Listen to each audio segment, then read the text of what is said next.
This One Up podcast is brought to you by Windows Media Center.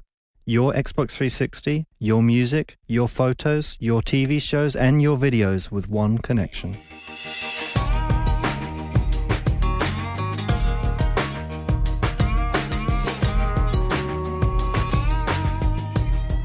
All right, the wait is over. We're coming to you live by tape from Santa Monica to give you a rundown of the first day of E3 is in the books. We're going to hit the press conferences hard here in the first segment. We'll probably catch them also in the second segment. So if you're looking forward to specific games, we may catch a few highlights at the end of the second segment today, but we'll be hitting those much harder in the next 2 days after this. But we can't go any further without introducing the cast here in the room with me. I have John and Shane, and then also joining us today are Patrick and Sean Elliott. So we got a whole crew to rotate in and out.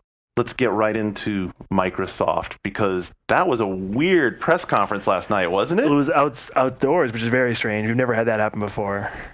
In a high school auditorium outside. Yeah, but the high school, that's auditorium looks like it's Marine World or something. Yeah, apparently, I wondered what the deal with. It had like a water feature on the They stage. built that. No. The water feature was there. They just put stuff around it. State synchronized swimming championships are held there. There's a pool, and they put stuff over the pool and sort of sculpted around it, but the pool was there already. Well, as anybody who's watching the press conference on the net or on TV knows, they started it in kind of, I think, a vaguely lame way with this band. There's nothing really vague about it. Yeah, this band made up of 5 super Halo fans from like Indiana or something. What do you call that band? They believe they were called. They're called Corporeal. Okay, because I call them Corporeal Speedwagon.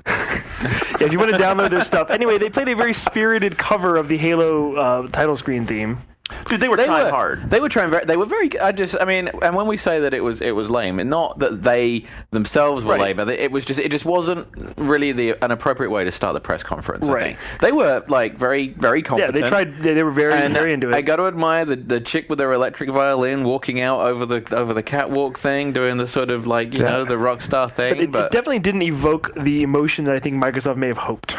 Right. What it evoked for me was like the Who Wants to Be a Star. You know those shows like with David Hasselhoff or whatever, like America's Got Talent. America's Got Talent ? So the Apollo. But when I watch those, I want to see people fail and like. So I was hoping that they were going to lower down, because at first I was like, maybe it'd be rad if they lowered down a styrofoam Stonehenge, but a Master Chief would have been all rad. But if there was like some irony to it and it was all like tilted, but then if it like knocked her over and she fell into the water, something would have been kind of rad. Unfortunately, Corporeal did not fail. But if you're a fan of failure, luckily the next act, which was Peter Moore and the creators of Rock Band coming out and playing Rock Band, there was tons of failure because Peter Moore died in the game, even though he was uneasy. Right. And he kept accidentally pausing the game, completely blacking out the game. When he hit the pause, then the menu came up and the options were, resume, options, or flip, restart. And he got so close to hitting restart, and you could tell they were like, don't do it, dude. Oh, and he was trying to do lefty switch. Yeah, the lefty switch thing. Yeah. But when you follow up, when you have 4 high school kids playing real instruments and doing this, then you followed up with a bunch of adults in a Fisher-Price like jamboree set, that already is like a weird way to kind of transition from... Yeah, so 10 minutes in, it was kind of running on fumes. It could only go up from there. But it far from went up. Oh, come on, dude. It went down significantly. Well, okay, there were some good things, like Mass Effect, for example. Yep. Okay, but you said it could only go up from there, and like the ultimate segue from that is to talk about what you knew as I don't even remember his name. What Jeff was that Bell is who you're talking about. Oh my God, Jeff Bell, who is some kind of corporate. They're all corporate vice president. He was trying to sell his timeshares.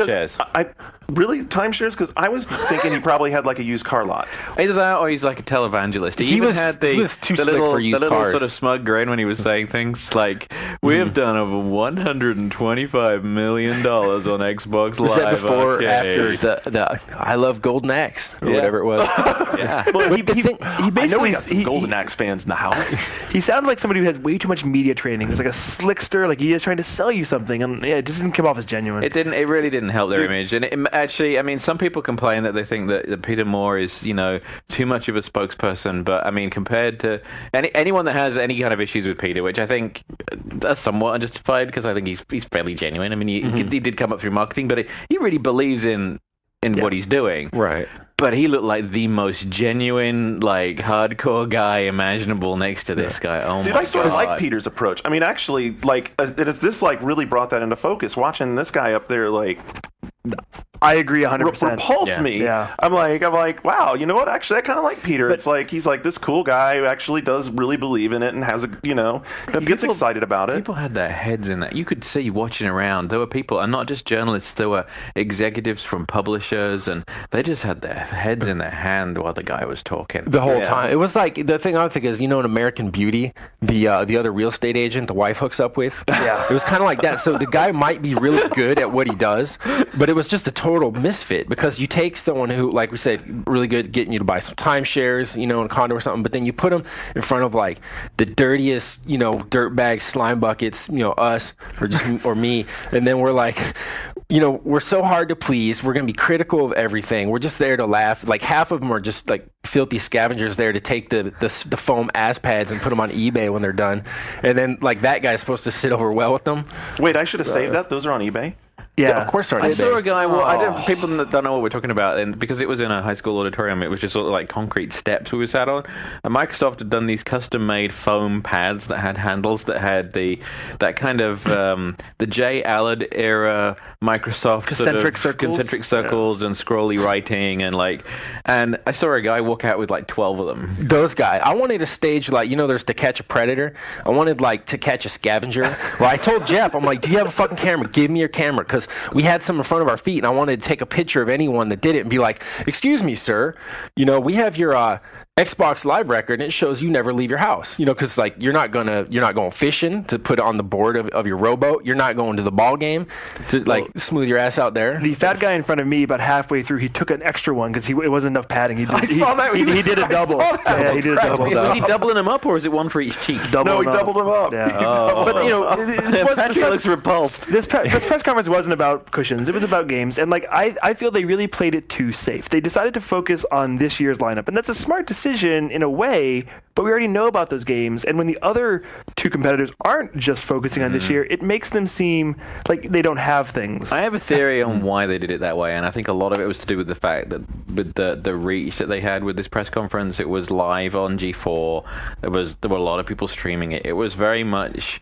It felt like it was constructed around being a television event. It was almost like an infomercial in a way. And it was all about, this is, if you buy an Xbox 360 now, or if you have an Xbox 360 now, this is what you're going to be able to go out and buy over the next 3 months. And the only place where they broke that was Resident Evil. And didn't we talk about this? I mean, isn't this about what we presumed would happen? Like they would show almost everything dedicated to dominating this holiday But I thought season. at the end they would break away and to show a few things. And about halfway through, they're like, oh, here's a big list of games. Alan Wake, 2 Human, Fable 2. What was the fourth game? It was something really good. Another first-party game that we're excited about. Oh, Banjo 3. And they were like, those games will not be shown today. Like, these games you really want to see. Alan Wake is the game we've talked about many times you want to see. Like, just show us a small clip. Is it really that difficult to show us a small clip? Mm-hmm. Is it that difficult to announce something? The only games that were announced yesterday, 2 days ago, were Viva Pinata Party Animals, which we had talked about it. Yep. Humanity Yep. Report. It looks good. It's by Chrome, the guys who made Tie. I think it looks good. It's very cutesy, and we'll see if it succeeds. Hey, any game that has belching. I mean, that wasn't burping. That was full-on belching to move things. That's going to be good. Yeah, so it looks good. And the other one is Seen It, which is this movie trivia DVD game, which It's is incredibly very popular. It is, but it's a complete ripoff of Buzz, which is a PS2 party game that's coming over from Europe that's been successful for many years.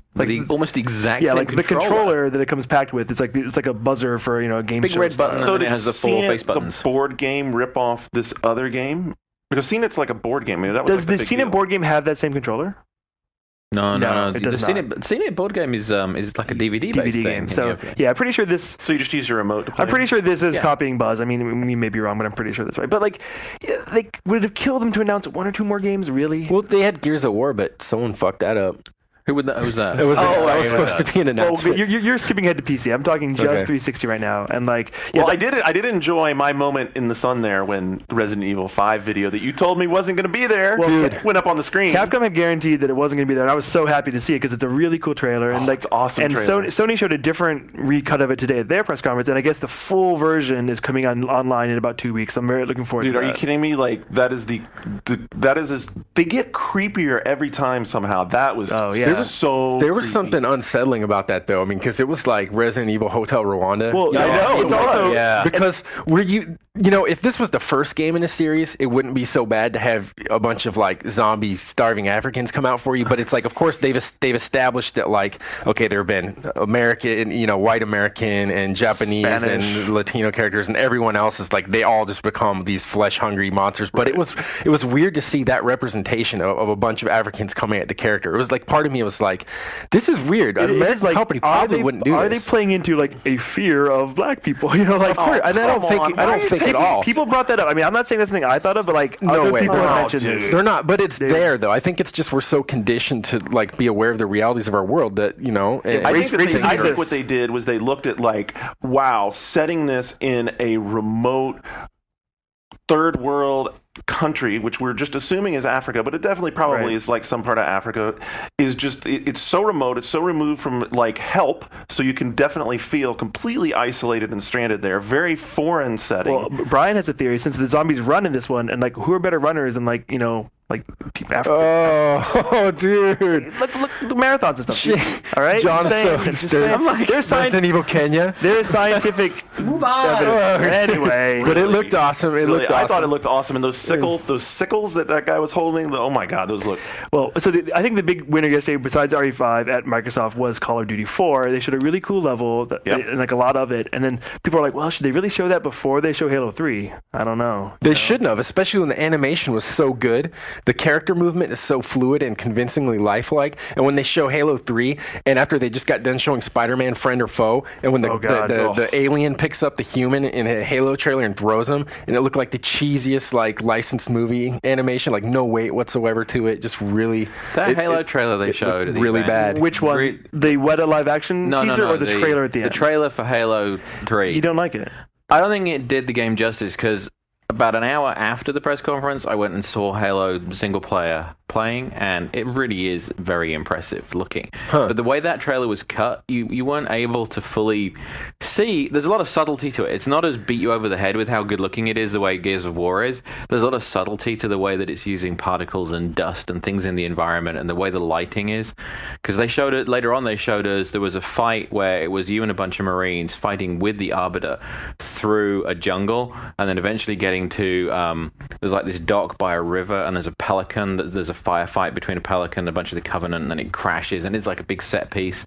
But the stuff where the light is coming through the trees, and the way that the lighting changes, and everything is lit, and everything is shadowed, and there's like dust and stuff flying in the air, and it looked gorgeous. But it was quick cuts. You couldn't. You need to be able to absorb all the subtlety in the environment. It's that kind of high def, as opposed to the really obvious like crazy textures and like real high contrast. It stuff. was cut way too quick, and that was the frustration for me. Is that I know everybody who came back from getting a chance to play Halo 3, which was a pretty small group, was like really thrilled by how much better the single player game looked than the multiplayer beta had looked. Well, we also saw Sandtrap, which is like a sort of desert multiplayer thing, and it's not. I mean, people have been like, "Oh, the single player looks better than the multiplayer."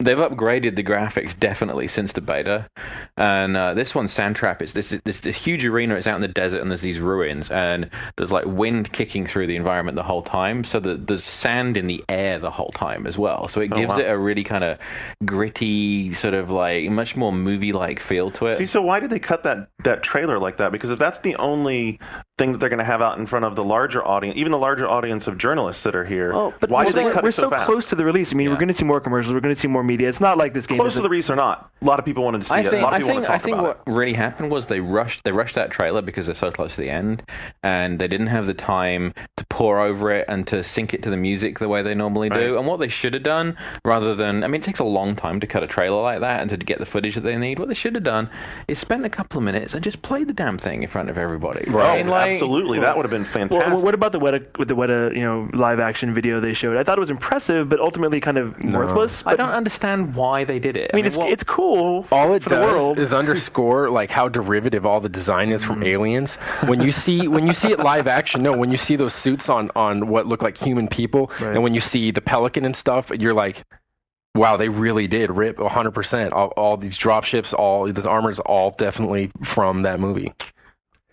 Well, that's depressing. I just had to point out, I was making fun of like how it's like He-Man, but like a couple of the new characters they showed were so bright. All I remember in my head is like a patch of red and blue and green or whatever, and it was like, they looked pretty silly to me, especially after the follow-up from like, Call of Duty, which was super saturated and just like now, actually, speaking of Call of Duty, because I saw another trailer that was a lot more colorful. Now, is the demo that they showed with the one that was set 15 years ago, is it all bleached out like that because it's in the past? Is that kind of a visual or is it because it's in depressing like Chernobyl, or is it a depressing Chernobyl because it's in a radioactive I think it was environment? It was an aesthetic call for the Chernobyl Pripyat environment because it was a very reduced color that. palette, but effective.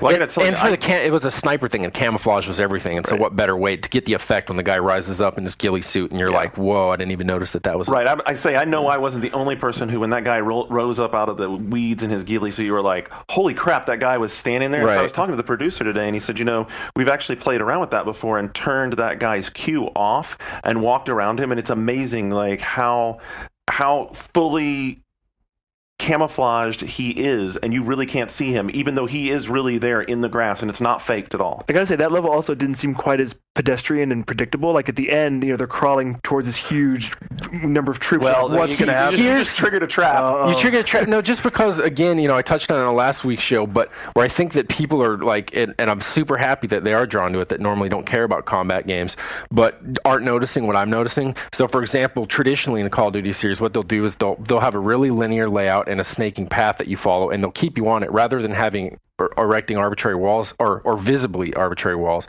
They'll say, here's a minefield, and we're going to throw these warning signs. What they did this time, if you noticed, you'll see you could see the contours of the path, and they were with radiation warning signs, which was especially kind of weird because, of course, radiation doesn't work that way. Right. Don't I dare you to put your foot over that line, and you could see that, and I could still very much see that this is, like I was saying, this is a Call of Duty game, but at the same time, I'm completely impressed by it too. But I think when people do play it, they will see, okay, there's a lot of stuff that, like, it's pretty familiar. Mm-hmm. Well, I saw two more aspects of it today. For one thing, at the Activision press conference, they showed another trailer, and this was called Charlie Don't Surf, and it was crazy. It was exactly like that scene in Apocalypse Now with a air cav assault on a coastal town. It looked very much like it was probably somewhere in the Middle East.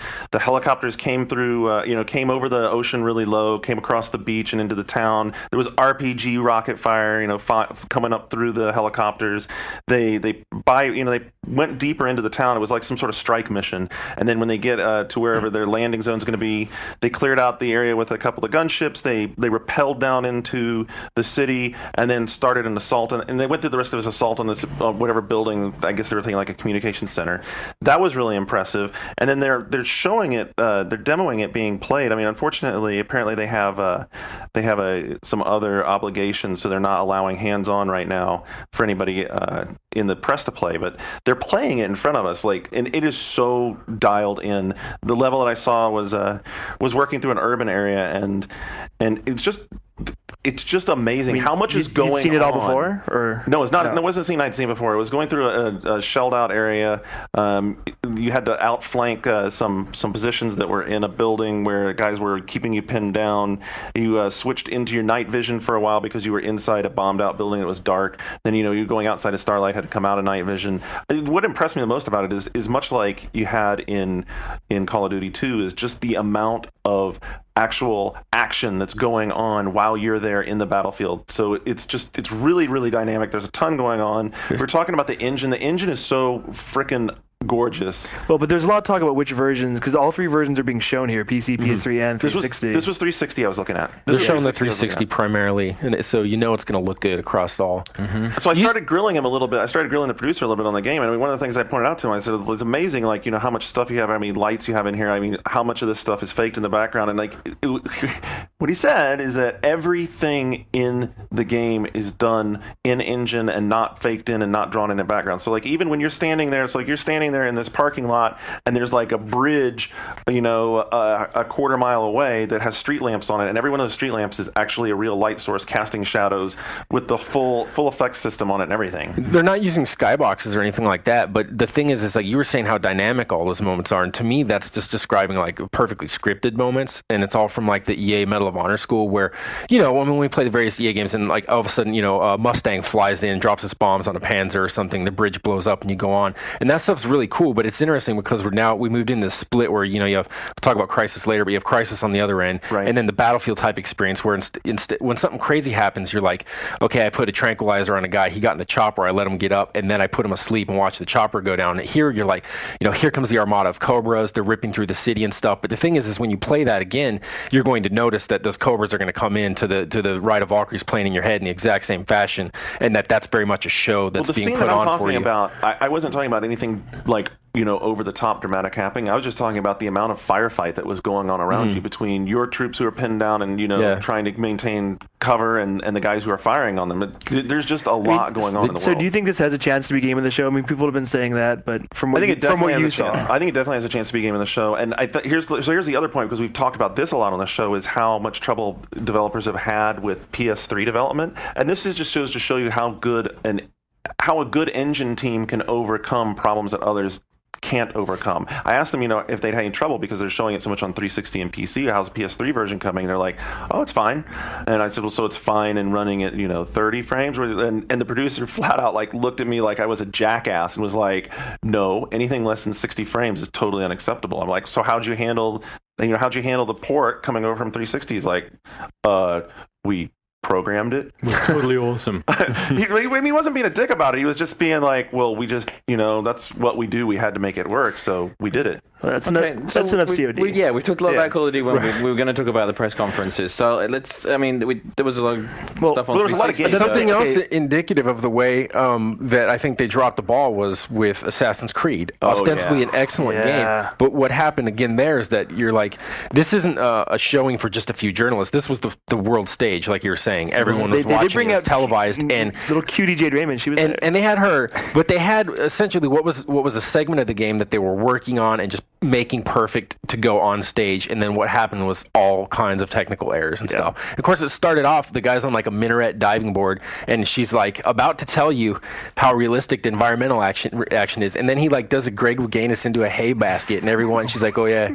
And then the next move, there's like a centipede of women with pots on their heads walking by, and then while remaining 5 feet away, he's somehow bumping into them, and then the pots fall off and vanish before they hit the ground. That part right there was my estimation of this game dropped a full notch right there during that segment, because he's not even near them. He's gesturing like he's hitting them, but he's 3 feet away. Yeah. They're gesturing like they're being hit, but they're 3 feet away. It's a contact improv. There were other big problems. Like when you're walking through these crowded city streets, whatever person who you're focused on, there's this really strange like techno filter on them. They're glowing and there's like words flying around Kojima them. Everybody that you look at, and it takes you out of the game entirely. Brian and I were talking about that when we were walking back. They have to tone that down. They've got to come clean. The time has come to come clean about the whole story. Whatever it is, stop pussyfooting around it, answer the questions, or at least lay out something, because otherwise, like if you're in the age of the Crusades and people are covered with Matrix-y style digital crap, it's completely distracting. Okay, but when it is good, like when in the demo they were chasing the person who tries to assassinate through their city streets and interacting with crowds, it was briefly very cool and evocative. And where it wasn't cool and evocative was when they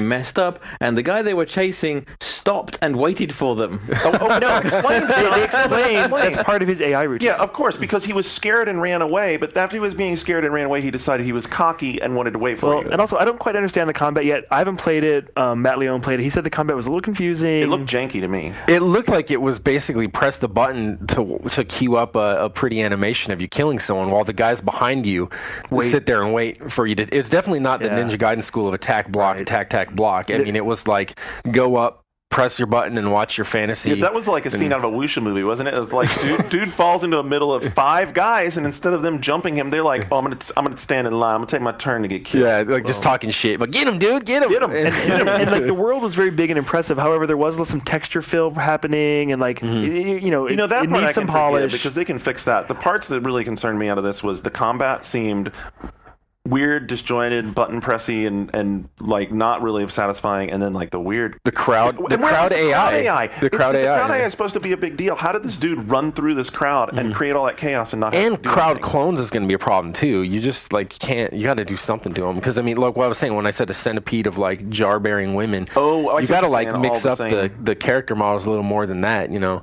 But the thing that worked that did look good though is all the free running stuff. That looked really fun. You Yeah, know, I that mean, did just look cool. navigating that big environment. You know, jumping from here.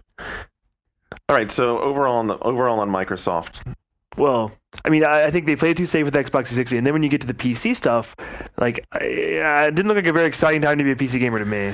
Well, based on what they showed in the reel. Well, dude, that's because they showed 2 minutes of B movie, and then like again, it was like deja vu and showing you the Spider-Man game. You had nothing against Spider-Man, but I mean, when you're trying to define for the audience that was there, when you're trying to define PC platform as being valid, then you don't sneak in 30 seconds of some of the most amazing Well, yeah, looking Crysis Crisis was footage that briefly they've there. shown, and make us go like, oh, sick, and then like all of a sudden it's B movie again, you know. And then a lot of this the reputation for kiddie games and just PC being the waste bin for development, you know. do you guys think that they did that to not upstage Halo 3 with Crysis? Well, but then They then could have very Gears- easily I mean, upstaged Halo 3 with Crisis. I can say that That's after true. after my But Gears experience PC looked really, really good, you know? And that did look great, and they did and I think I think the Gears upstaged the fight with the Brumac upstaged the Halo snippet they showed. That's not to say it's a better game. impressive. but I I, mean, think it that was, looking at it, I was like, wow, I understand. And like you were saying, John, I mean, if someone was playing, it was Cliffy playing that part, and you're like, Yep. I understand how this works. This looks really cool, and it wasn't just this MTV like Right, you collage had the of- context that the Halo trailer did not Yeah. really give you. All right, so real quick, what'd you walk away from Microsoft thinking, John? I mean, mainly that they've got a really solid. There's a bunch of games this year for 360 I do want to play, like Mass Effect, and you know, there's a bunch of good stuff. But in terms of here's looking to the future for 360. I mean, there was no visibility on that at all. But it was all about this holiday. Shane? Sean, the live arcade montage was a highlight for me. Like most everything they showed through there looked really awesome and made me want to like buy some Yeah, Marathon. Shane bucks on. I don't on think Xbox Marathon Live. looked good. Well, it doesn't look good, but I mean, it's a very all good the game. other games, it was like they showed just enough to say that looks pretty interesting. Well, you yeah, know? there's some like, there's some cool looking marble game. There's some good looking puzzle marble games and puzzle games and stuff, and it looked like, hey, this looks like cool stuff. But it wasn't Golden Axe and it wasn't Sonic. That's true. But those were the things. I'll Like, don't say, put the as Sonic someone who logo doesn't on the screen. understand what's so great about Marathon, that clip did not explain to me what's so great about I Marathon. mean, it's never been a beautiful game. It's going to be a nostalgia fest. Yeah. Shane? As I said, they have a very solid lineup, and that's what they focused on. But as what John said, I needed some more 2008. I needed some things to get me excited for next year on this console. Well, I'm hoping they have some stuff to do in 2008, but it's really hard to argue with their lineup, and this is something that we talked about like a couple of weeks ago. They do have a very bang, bang, bang, bang, bang holiday season coming up where every month they have like a potentially, oh my God, blow it out the door, amazing AAA title. See, I think they have 3. Yeah. Those being Mass Effect, Call of Duty, Halo, and And that little game, what's it? Oh, that's right, Grand Theft Auto. Come on, guys. That's a perfect storm. Seriously. That's a really good. That's a good I think, lineup. and to be Madden- honest, Madden is we still were- huge. We were We more can't- thinking first party, to be honest. Right. Oh, okay. Well, And I was think going they to add. emphasized it a I lot. wanted to add that they showed a new Lost Odyssey trailer, and it looks a lot better than it did TGS. I'm still not really sure if it's really coming out in December like they claim. I'm doubtful on that, but it's looking a lot better. Yeah, it's looking a lot better from the extent that it really, really, really looks like Final Fantasy now. Not that it didn't before, but it Right. really Well, looks like Final but it doesn't Fantasy look. now. It doesn't look like a bad game, like which is what, No, it which is looks what it cool. was at TGS. Well, at TGS, the demo was just empty. Anyway, all right. So don't go anywhere. When we come back, we're going to hook up on Nintendo and Sony. Patrick's going to grab a mic, and we'll say goodbye to Sean. I'll come Appreciate back it. later so I can go in deeper and go in harder, like in the last segment. tomorrow you should Phil go. quote. Yeah, tomorrow you should go in really deep on some of the best Croatian games you played or whatever. Okay, sounds good. And right, I'm cool. out. I'm out. Don't go anywhere. We'll be right back.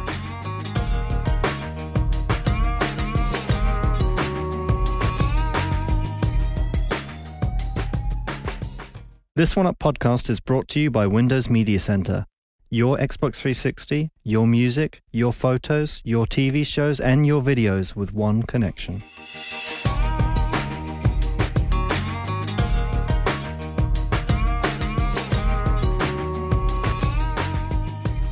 All right, we're back and ready to hit the other two big of the big. Wait. three. We actually forgot a giant hardware announcement at Microsoft that was so exciting we that's somehow forgot right. about it. The fourth 360 that was so exciting on the pedestal. Yeah, the Halo 3 limited edition. I actually think it's pretty because I like orange and But it's got green. the Halo etching and stuff on it. I don't know if you. But yeah, when Peter Moore held it up, like no one cheered, and we were like, He was a little straining a little bit. Like he was like, I'm trying to get it out of here, and then like he tried to crack a joke at the end. It just didn't work. amazing I could kill. That it with that was Patrick who now has a mic. Patrick's here with us. Oh yes, Yeah, hello. Welcome to the I've show. joined. Welcome to the show, That was Patrick. before. I was just waving my hands But around. yeah, the Halo 3, people not that excited about. Yeah, obviously Microsoft doesn't care that much either because they put a 20 gig hard drive on it. No, I mean, Anyway, I guess some people might care about. it's got the new, HDMI, 20 gig. It's got the new wireless The headset. Halo tech. branding's not really obnoxious. I saw one last night when I went to see Halo. They had one there.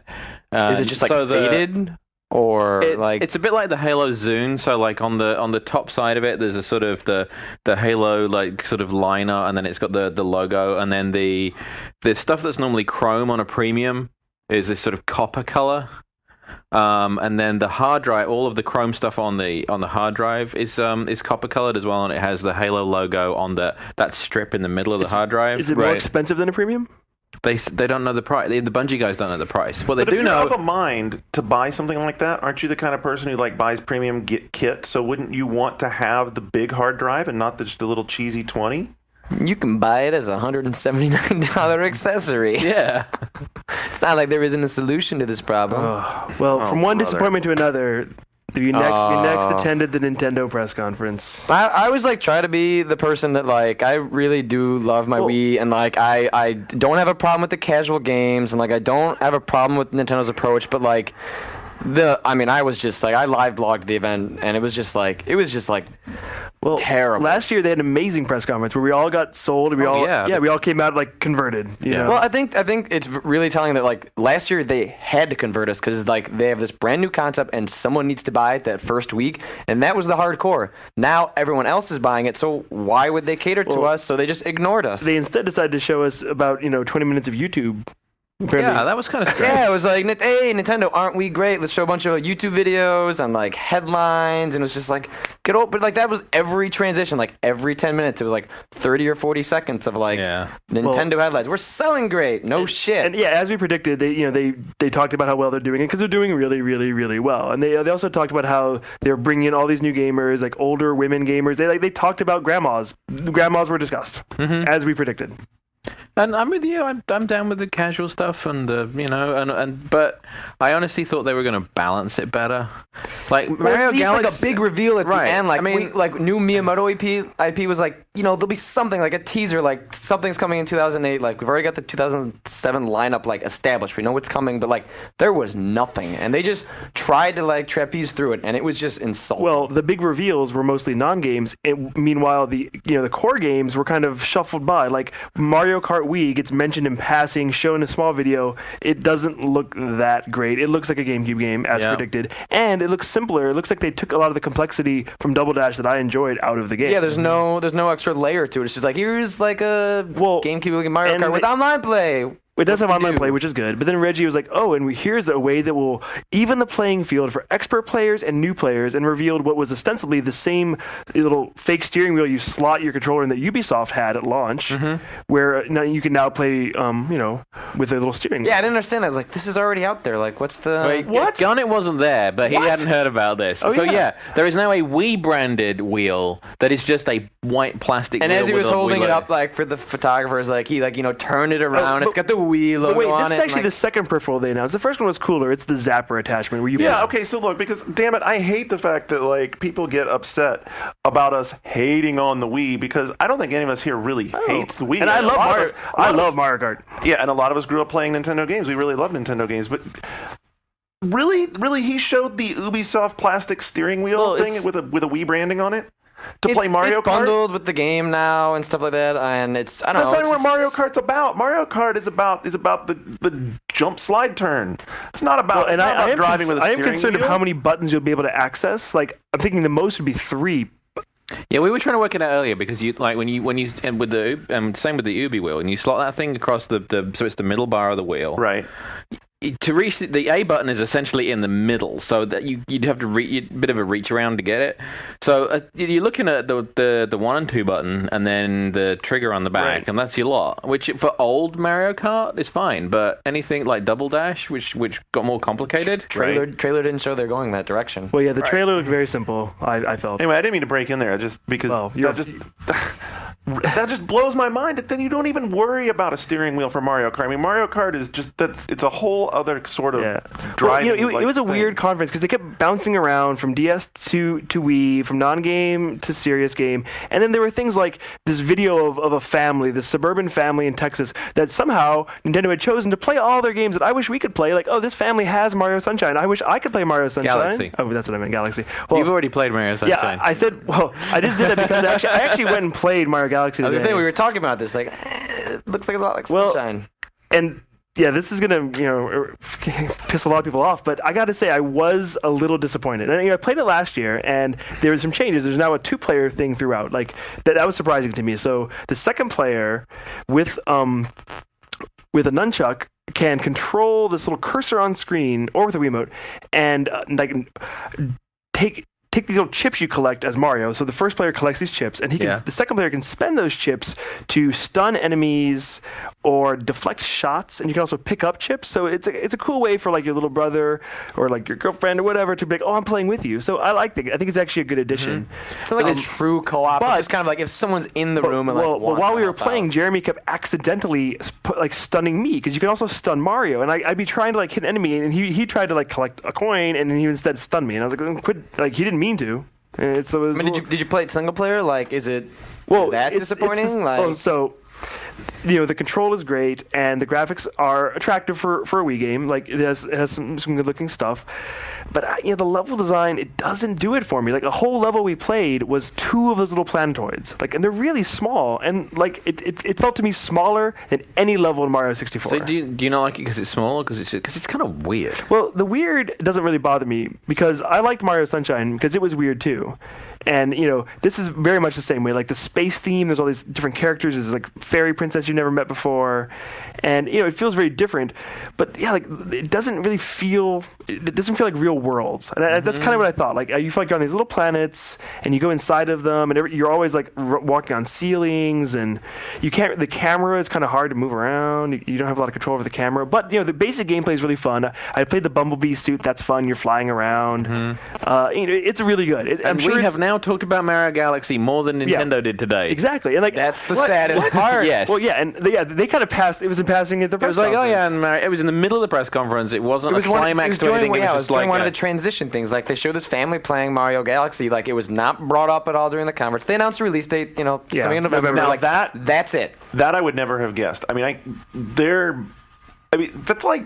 It's like Disney not talking about Mickey Mouse. Well, yeah, and as I was playing it was this weird combination of, wow, I'm playing a new Mario game, and that's great, but, this isn't exactly what I would have wanted, but it's great. Yeah, but I'm definitely of 2 minds of this game, and like I haven't quite come to terms with it. They seem to feel that we would all be more impressed by the dates that they dropped on this and Smash Brothers. They would like, those classic press conference moments where we're like, we are pleased to announce that this game will be available, and we Smash Brothers December 3rd, and it was like complete silence. Yeah, pause for applause. Well, while I was live blogging, like I could see the teleprompter and like I could see the speech coming like a couple seconds ahead of time. Like there'd be like slight pause and then like long pause, and then like before the Smash Brothers review it was like very long pause, and like nobody cared because you're like, he gets this big build up, and we're pleased to finally announce the release date, and it's like you think he's gonna say like next month or like September, and it was December after the sales season. Like what his the build hell? up was not next year, not next spring, and you're like, he's building up to this like not tomorrow. It's gonna be tomorrow, it's out. or like you can next pick up week. copies on your way out. But no, December 3rd, and you're like.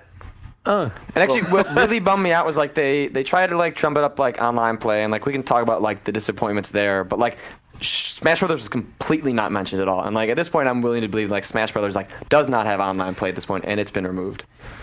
Well, I mean, we mentioned the Zapper attachment, which I also got to play. I got to play Resident Evil Umbrella Chronicles with the Zapper, and I do like the Zapper. Like, it changed the game and made it more fun because it feels almost like an FPS because you're looking around and you're shooting. The only thing I don't like about it is there's almost no force feedback. I think maybe the Wiimote was vibrating a little tiny bit, but you couldn't really feel it, and the game doesn't give you a very good indication of when you're shooting things. So, like, a lot of times I was shooting with a machine gun, I just kind of felt like, am I hitting things? Can't really tell. So it turns your Wiimote into a super scope. It does, but you have the nunchuck to move around, so that's a a bad I think it's a thing? little bit easier to hold than a Super Scope. I think that's cool. I think it actually has a lot of potential. I I think didn't say it was a bad thing. I Well, just- I thought you were just being disdainful. Yeah, Sorry, like, I thought you were being I think the Zapper is actually pretty cool, and I just wish that there was some way for it to rumble more. But Yep. And Resident Evil, it's more fun than I thought it would be too. It's more fun with the Zapper. The graphics are pretty good for a Wii game. Two-player co-op. Two-player co-op. There's Yeah, branching paths. Branching paths. There's a lot to it. Yeah, for I gotta a say, shooter. it's pretty. I'm impressed. How does because it wasn't really obvious from the pictures, but because it's the Wiimote and the nunchuck wired together, and then both of them popped into this device. Right. So how does it facilitate the connection between? Is it like all threaded through little passageways, or is it a fairly clumsy? It was all put together. Nintendo handed it to me. They told me not to take it apart. I don't know. Oh. maybe that's indicative of how fun it'll be put together. There was one gameplay thing I didn't quite like the headshots in RE. Like you want to do them because it's a difference between one shot and 10 shots, but it's really small pinpoint. And when you do get there, it gives you a little representation by making your reticle really, really small all of a sudden. So you're all of a sudden your reticle's tiny, and you're desperately trying to hit it. So, but it's still good. I like it.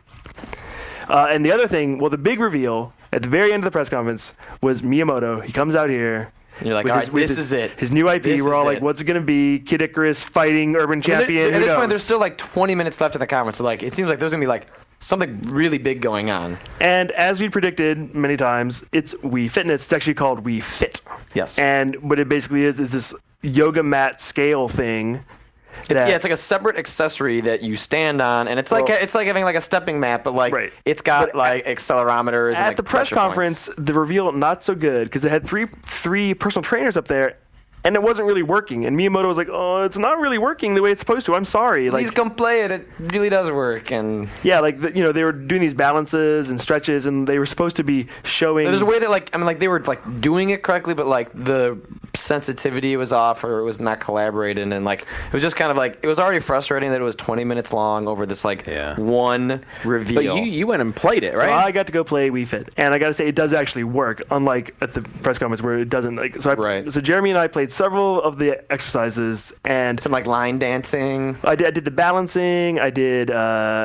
There's the heading soccer balls in. There's one where you're doing a ski jump. There's one where you're moving around some balls on a trying to get them through holes. Well, yeah, we were talking about that's the coolest one. One of the coolest ones Yeah. you stand on top of the exercise mat or whatever they're calling it, and the way you move, your body weight is how you're shifting this table to get Yeah. a marble in a hole. It's it's simple, but it's a cool use Right, of and the overall concept. balance thing, when you first stand on this thing, it's a very strange feeling. You've never really done this. Does And it feel cheap? Is it just no, it chintzy actually feels pretty plastic? solid. It's really big, actually. It's large, and it requires 4 batteries. It's And what people need to understand about it, because from a lot of the videos, a lot of the exercises, there's a lot of yoga in the game, right? So there's a lot of people moving their arms around and doing things, and it can't pick up No. what your hands are doing. It's essentially a lot of the accelerometer functionality from the Wiimote in a pad. So it's essentially sensing where your weight shifts. right. Yeah, it's all about shifting your weight. It's the whole. So thing. unless you're following what they're doing, you're not going to get the full. So It's not judging. If you right. put your arm,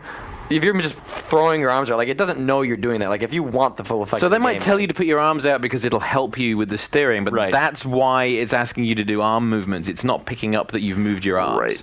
But I will say, it was weirdly addictive, these strange tasks. And if I would fail at it, I'd be like, well, I can balance on one leg. Let me try that again. I wanted to do it again. I wanted to improve. But at the same time, it's not something I see myself coming playing. back and checking your graphs. Well, I and could see see- myself playing it a few times a week, but you would not something you would do for an hour. I think we're going to see people doing other things with that controller, though. I mean, the obvious one is you turn it through 90 degrees, and it's a skateboard or a snowboard. Sega had an arcade game, Top Skate. It'd be perfect for that. Yeah. So, Yeah. Yeah, I mean, I think it's an interesting addition. I think it's going to get a lot of positive press from the mainstream media because, God, yes. it is a yoga game. That's why they spend so much time. I mean, like next to where I was live blogging, like USA Today, like had a section where like they were going to stream the conference, and like they didn't show up, but like they like USA Today had like set up with Nintendo to stream the conference, like to like know that they care enough to at least look into the positive of streaming Nintendo's E3 conference, like shows. Nintendo did what they wanted to do. Okay, so let's wrap up Nintendo here real quick because I want to make sure we get to Sony before we like drag. Well, I want to talk a little more Nintendo. I still have some more things to say. Actually, more. I do. Because we had said that this was going to be a show where core gamers are disappointed, and it was like instead of announcing Kid Icarus, they announced Yoga. I mean, they did. They really did. And everyone was like, oh wait, third parties are going to come through. No, they didn't. Third parties did not come through.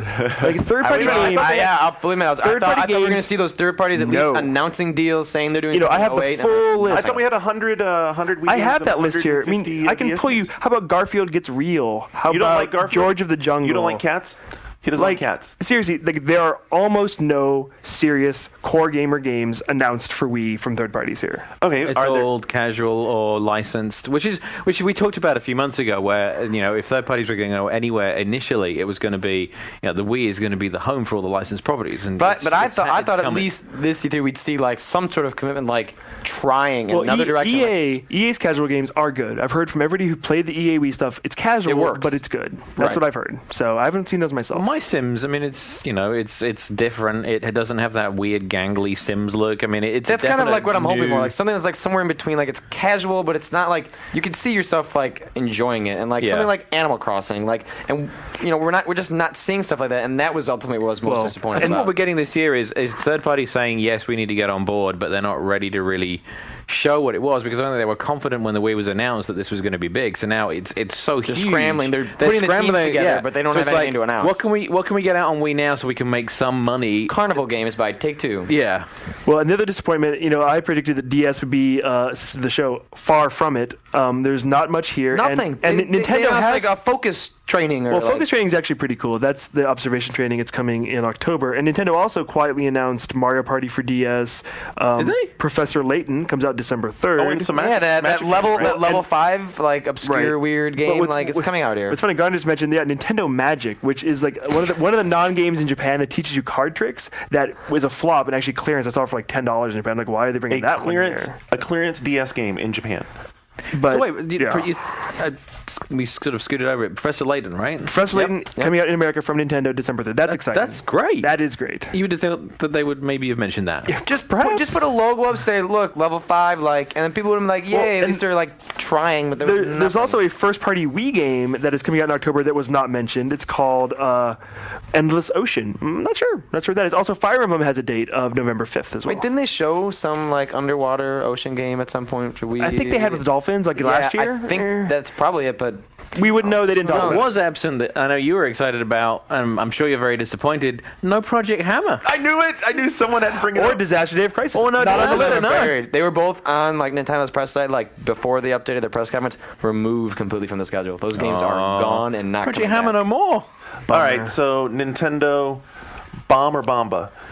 I think they achieved what they wanted to, but I think for this event, I don't think it went down well. Wii Fit is going to be just huge, unless they charge some exorbitant amount for it. But even then, I think given how successful Guitar Hero was, then they could charge anything up to $90 for it and probably sell.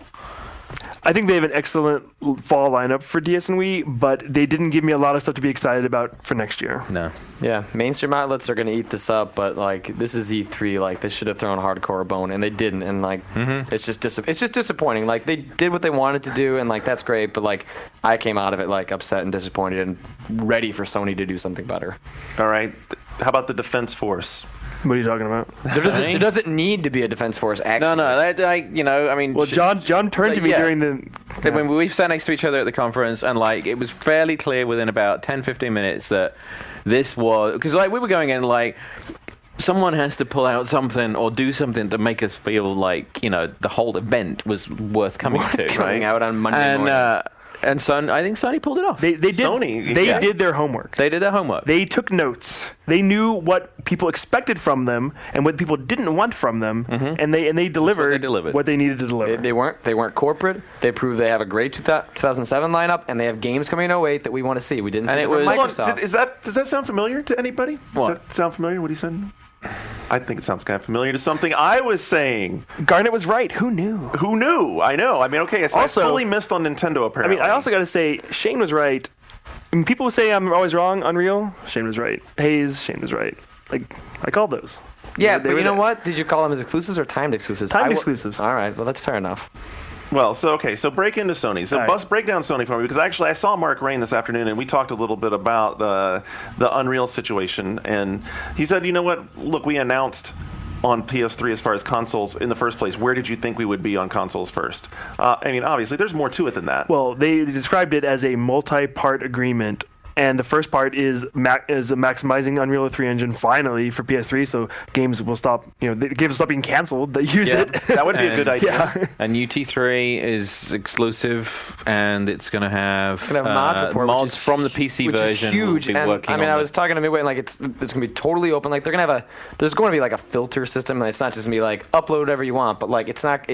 I mean, they pointed out like this is an open platform, and like Epic has said all along with Unreal Tournament, like even when it was a 360 game, like they want to do mod stuff, and like that is what Unreal Tournament is. This is not Gears of War, like, and even Gears of War has a level editor now on the PC side, but like Unreal Tournament is about mods. Like this is like Quake shipping without something like that. Like that would be a monumental error, and like it's about the user experience, and like they're bringing that up. That makes me really, really excited. And like for hardcore UT fans, I mean, it looked really good. And if you want like the mouse keyboard setup, there is this third-party controller called like the Razer FX that really is like a mouse and keyboard for PS3. It worked well for Resistance. I think it would work great for Unreal.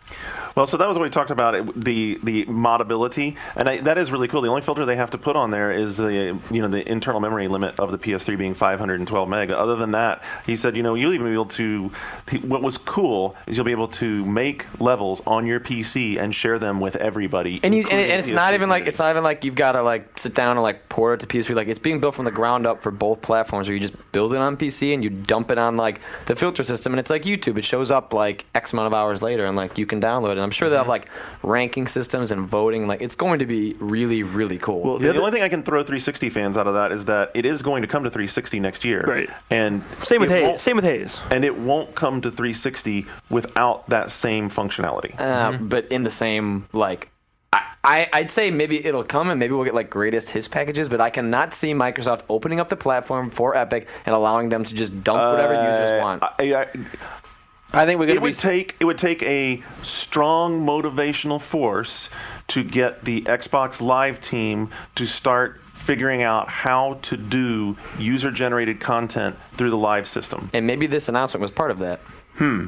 It was applying pressure because there's going to be pressure on the Gears stuff as well, because technically it's possible through Gears. What do you know? So The other big exclusivity announcement, which I had never heard of actually, was NCSoft, and I wasn't sure how big of a deal that is. If Lineage is that big of a deal, but I never thought, well, City of Heroes, that was a big deal. Well, it's a mixture of like Guild Wars. NCSoft hasn't said like what they're doing yet, and like even Sony's not really sure what they're doing. It's just kind of an exclusivity deal. Maybe we'll see like the Guild Wars team is like expressed an interest in doing something eventually. It's going to be a mix of original and new IP, so it sounds like we'll get something like we'll probably get Guild Wars. Like that's like their NCSoft's big game, or maybe it's like.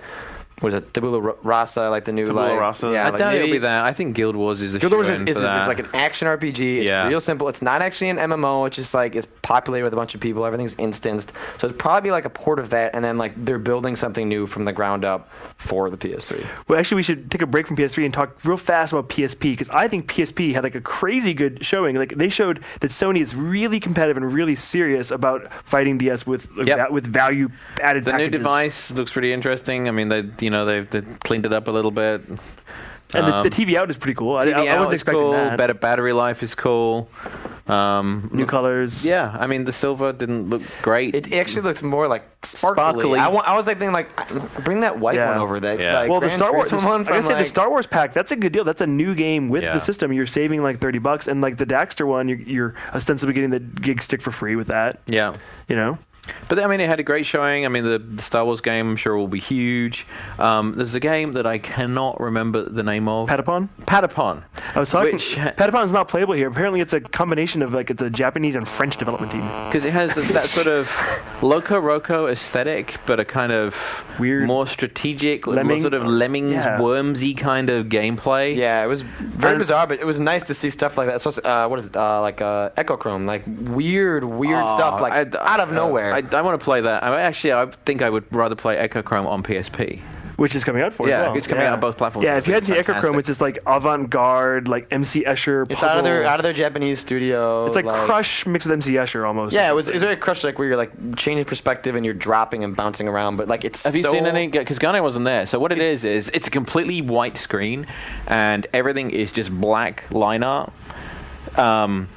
So the initial level they show you is a very simple like Escher type illustration that you can rotate. So there's a break in it, and if you rotate it, the break goes away. So whereas in Crush, you're taking a 3D thing and spinning it until when you flatten it into 2 dimensions, you'll be able to progress. In this, as you rotate it in 3 dimensions, if you cover up any gap in the environment, it then applies the level the design Escher changes rules. as you're. But it's just black line How do you art. control it? Well, you control a little guy who has to walk around, and he's based on one of those little artists' posing dolls, the little wooden things. And you walk the guy around, and you have to get from one point on the illustration to the other. And they start off really simple, and then it gets incredibly complex because you'll drop through a hole, and then you'll land somewhere unexpected because it messes with the perspective. And then you have to rotate things until you can eventually get through all the checkpoints or whatever. And it's very different. It's very avant-garde. It's only black and white. I mean, it's It's kind of cool kind of stuff. Yeah. I want to see. Yeah, And well, like the PSN stuff, it ran the gamut from that to Warhawk and SOCOM, which are very full-featured next-gen style games, to these more simple, weird, cool things like Flow and Wipeout HD. Wipeout. it looked a lot better than I Wipeout thought. Like it wasn't just high res. I was sold really the nice. second. I'm sold. Yeah, I it love looks Wipeout. really, How really could good. it look a lot better than you thought? No, It's Wipeout. I will say it looks better than Fatal Inertia, and I'm not kidding. It's extremely sharp. What they took is the aesthetic from the older games, and they just rather than going crazy. I mean, it is a sort of Wipeout 1.5 kind of product, right? But the way they compensated for that is by it's like super clean, super high res, very almost flat. I'm not shaded, doubting that. What I'm saying is, how is that a surprise? I'm not surprised that the Wipeout team made a really, really cool looking game. And Right. Well, I think it was the stories that it was more of a 1.5 product that people were thinking it was going to be like an up-res PS2 game. They're making a real one, so I wonder how good what would that look like? Something else I was really pleased with, they showed some. Actually, they launched it from Home, so we can talk about Home again in a minute. But they showed the next download pack for MotorStorm, where now MotorStorm really is finished because one of the tracks. It's a completely new track that's like a figure 8 with banked corners and a bunch of new vehicles that they're throwing into it as well. And it looked great. And I went up and I played it really briefly. And there's like a school bus and these little buggies. Is this a giveaway or a charge? It costs money. It'll cost, yeah. I believe because but the time trial was free. But That's this is going to cost. The track pack is going to. But it's in a different part of Next the valley. generation game design. Make it 70% finished, put it out, and sell the rest on. But it does look content. very good. But they launched this new MotorStorm level from Home. So he walked into they've revamped a lot of the UI, and the sort of central hub is no longer a shopping mall. It's like a big open space. And they went to Phil's house in Home, and there was a bunch of people there, and he said, okay, let's play some multiplayer MotorStorm, and it just launched straight. It doesn't just launch MotorStorm; it launches directly into the multiplayer thing with the people that you were with already there. So it's clean, nice and smooth. It's a very clean transition. Yeah, it's clean. I just hope developers take it. Because it's not like Home will just figure out right. The game's got to have the games for have to be designed with it. And so what it does is it hooks you into the multiplayer thing. Then you play in a lobby that's pre-populated with the people that you were just with, assuming they all had the MotorStorm disc in. And then when you quit out, you're back in the house with the people again. Right. Yeah. So I mean, it looked good, and the graphics in Home look like they've been upgraded again. It's got like lots of sort of bump map looking things in the environment now, and then they showed you can now run. It still takes a while. I messed around with it for like 20 minutes, and like you can't run. Like I tried all of the buttons, and like it's still a little janky as far as like the interface, but like it's getting there and it's not launching till. But it's clear they're going to iterate the shit out of this thing. I mean, there's like they no showed telling the what they're mobile going to do version, with it. Yeah, and like, but it was actually kind of cool because like you didn't really know where like, you know, Phil Harrison was like going with that. Like he took a picture of the took crowd. out a Sony Ericsson phone that had like the XMB on it. Yeah, and like he went through it, took a picture, and then like logged back into his home, and it had been automatically uploaded as like a picture on his wall. And then from there, phone do he you could have? take the. it was a new Sony Ericsson. It was like this brushed metal, tiny yeah, it little was thing. really damn cool. But it had, as part of the XMB, on one of the multimedia tabs in the XMB on the phone was the PlayStation Home icon, and so it uses his PlayStation Network login from the phone. So it was literally take the picture, press a button, and it just connects, and then it just turned up in a frame on the wall. I would be laughing so hard if they get home integrated with that sort of home anywhere Before Microsoft does. Yep. It's funny. We're kind of going through this in order. That would be awesomely funny. We're kind of going through the press conference in order. It was like the PSN stuff, then home, then they started talking about third-party PS3 games. Yep. And that's when they eventually rolled out the new Metal Gear trailer, which I'm sure everybody's seen by now. And as a huge Metal Gear fan, the first half of it, I was a little impressed, not quite impressed by some of the graphics, like Meryl's hair. I've already complained. You also have a theory about the dialogue. Yeah, I think the dialogue works on two levels. It may also be an allegory about PlayStation. You go back and watch it again.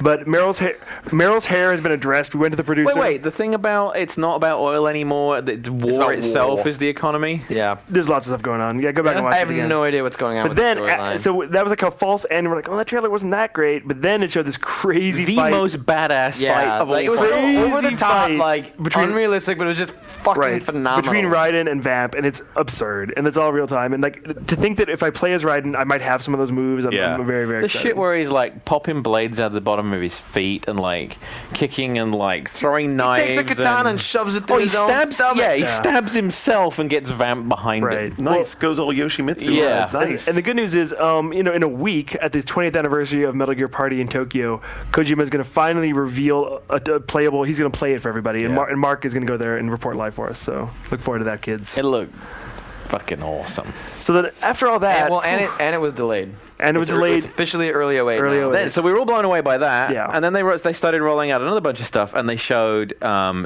Turismo 5 Prologue. which I'm going to say, I believe the best graphics in any game ever. You were saying some people said, oh, it's pretty close to Forza. No fucking Yeah, you're way. the I don't even give a shit about racing games, and my jaw was on the floor during that whole trailer. It was- some of those shots were like photorealistic. I talked to a guy who's working on it, and like that was all from the version coming out this November. And like the things where it's going into the car and out of the car, you can do that. You can like play with the camera. It has full online play. full inside of the cars mean, rendered, full it's- cockpit. I told you already. I mean, ridiculous. like when we go to TGS, nothing would make me happier than to be able to go to Polyphony and do a real in-depth story on. You know what a car nut I am. Mm-hmm. I mean, I would literally give almost anything. They only to do showed a that. little, but they had, that they showed some external stuff, some internal stuff, and it started off in the pits with all the guys walking around, and then but it was just the way it was lit and the way just the I mean, it looks real. yeah. I mean, And just I the didn't expect it. I definition knew it of was the going to look graphics. good. I didn't expect it to look that good. Yeah, The other big announcement was Sucker Punch's game, which is called Infamous. yeah. Crackdown says hi. I thought it was really impressive. It's basically like a Crackdown City Heroes kind of Yeah. thing, where you're a hero in this But, like, open world. So they're saying, Sucker Punch, so you're thinking, oh, okay, I have an idea in my head of what Sly I'm Cooper. expecting here. And it's the grittiest, gnarliest shit you've ever seen. It's There's an unbelievable. Abraham like, Lincoln quote Yeah. in the beginning of the trailer. But yeah, So you're they obviously grew a little tired of the. yeah, Sly they Cooper went cartoon all the thing. way the other way. you're kind of this badass dude who looks kind of like the Mass Effect guy, and also kind of like the Haze guy. Yeah. I asked about it later, and the trailer really doesn't give you a very good impression of what the game's like. And like you're this super. It's like if anyone's seen the television show Heroes, it's like very much playing on that concept. You're someone who woke up, suddenly has powers that are becoming more powerful, and you can choose to like use them to stop criminals, or you can use them to like rob banks. Like they're really embracing the kind of open world concept of like you're choosing whether you're good and evil but it with was, the powers. I thought it was really impressive looking. Yeah. They had some. It was pretty Well, beautiful. And as they're running through the rest of their first party, their extensive first party lineup, like Uncharted looked great. Heavenly Sword again looks great. Little Big Planet, I got to go play the creation stuff, which was really fun. Like it's That looked really great. The it's way really the Interface easy to looks use. incredible now. So easy to use. They And- showed actually create. What they've not shown in the past is how you build some of the stuff in the background. So they showed like building a tank by like drawing it, made out of like these cardboard objects and cutting stuff away, and then adding wheels to it, and then suddenly it's a 3D object that they're running around on, and then they built a tree. Once you make that object, like I was playing it, and the producer made this giant dragon out of like 30 pieces, and like once you've made that, you can like give it to your friends so they can have it and put it in their levels too. And then they did this thing where they built the PlayStation symbols by they put these solid objects in the world Yeah. and then they'd like cut through it to make the symbols and. Yeah, there was it's- like one where there was like a big like orange block, and you're just like do, and there was this huge path through like the block. It was just so easy and so cool. And the producer, he was saying that definitely there's going to be a beta this year, and the retail product is like early next summer. There's more games we're forgetting, but then Killzone was the thing they saved for last. Yep. And last night I got to go see the extended version, like the full level. Like you've seen this trailer now, clips of that level. They played through the entire level from beginning to end. It was about 15 minutes long, and I got to say I found it very impressive. I mean, it's nothing you haven't ever seen before, and it is a shooter. They were showing it, and like I'm thinking, they were saying, because like Phil before he showed it, he was like, everything you're about to see is in engine. You're like, okay, maybe there's some concessions to it, and I know some people that worked on it the first, when the first trailer came out, and that technically that was using in-game geometry and everything. But then it dawned on me after a while. I'm looking because the whole thing was these 4 giant screens. And the 4 screens were running, and there were actually 2 different views of the game. There was like one of them, the trailer was running, and then 2 was this real-time demo. Actual demo. And then I didn't notice till a couple of minutes in that there was a guy on stage with a pad, and he was playing it. Well, so after the demo last night, where they played through the whole level, they went back, and the beginning part where the soldiers are coming into the Hellgas planet, like he paused it, and you can move all around. You can look at the city. I mean, it's all there. That level is over 2 gigs of data, of graphical data. Wow. Yeah. I mean, it's pretty stunning. It's very. I mean, it looks like it's very Call of Duty. It's obviously very funneling you down a gorgeous looking path, but It's much more Call of Duty and Halo than the first game. But really, is that a problem? Yeah. Well, one thing that's obviously not a problem is frame rate because you guys aren't talking about it. So apparently, As well as it didn't look as good as the CG trailer, but I'm not disappointed. Like it looked phenomenal. Like no one expected the CG trailer, but people didn't want like all. I mean, it's subtleties. the spike through the heart of the first game was the frame rate, right? Yeah. So I mean, as long as they've conquered that mountain, then we can look at the rest of it. yeah. Then we can really actually. I ran dig into the rest into of it. Alex Ward from the Burnout team last night, and he'd just seen it before he went to the Microsoft thing, and he goes, "You gotta check out Killzone as soon as you possibly can. It's unbelievable." And he was talking about it, framing it in context with Black, because a lot of what it does is very similar to Black. Like That's the very way true. the environment shatters. Like there's one fight in the demo where there's these guys pouring out of this building, and he's standing behind a concrete pillar, and he has this like really powerful machine gun, and as he's clipping the concrete, it's shattering all the way through the rebar the way that Black would.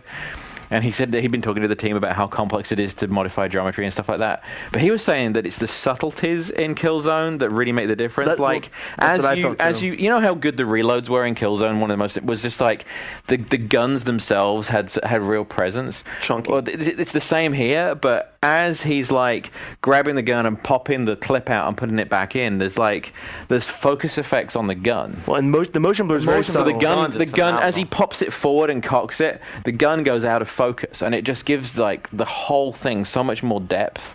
And it's all really subtle stuff, and like a lot of motion blur, but not obnoxious motion blur. It's just very convincing. yeah, you don't notice it, but you appreciate what it adds. To Right. the game. Well, and there's parts of the level that they didn't show that are later, where there's the wind really picks up, and there's all these swaying ropes, and the wind's like carrying debris. And at the end of that level, you fight this big, called like an arc tower, and it's like harnessing the lightning. It's pulling all the lightning down, and you're like trying to destroy this while these other guys are shooting you. And yeah, Sounds like it came through. Sounds Yeah. like it came through. Oh, big time, yeah. Definitely. And, Yeah. Sounds like PlayStation and Sony in general came through pretty strong. Well, Yeah. I think they feel they had to, and they like really tried really They hard. delivered some really, and it was a broad, it was a very different vibe from the other 2 press conferences, and I think they were somewhat more focused on on who they're speaking to. Yeah, they know they've got to win here. people over before they. I mean, they are still banging the we got to go mainstream drum, and I think I still think that's a mistake with it, even with a $500 device. I think they got a long way to go to convince us of that.